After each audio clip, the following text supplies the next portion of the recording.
സീരീസിൽ എങ്ങനെയാണ് blossom gel use ചെയ്യുന്നതെന്നാണ് പറയാൻ പോകുന്നത്. ഞാനിപ്പോൾ ഇവിടെ ഒരു നോർമൽ ബ്ലാക്ക് ജെൽ പോളിഷ് നമ്മുടെ കയ്യിലുള്ള നെയിലിലേക്ക് ഇടുകയാണ് ചെയ്യുന്നത്. പിന്നീട് ഡ്രൈ ചെയ്യുന്നു.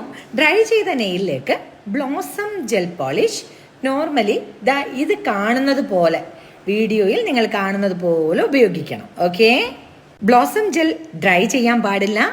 ബ്ലോസം ജെല്ല് ഡ്രൈ ചെയ്യാതെ അതിൻ്റെ പുറത്ത് തന്നെയാണ് ഒരു കോൺട്രാസ്റ്റ് കളറിലെ ജെൽ പോളിഷ് ഇങ്ങനെ ഡോട്ടിംഗ് ടൂൾ ഉപയോഗിച്ച് ലൈറ്റായിട്ട് ടച്ച് ചെയ്ത് കൊടുക്കേണ്ടത്.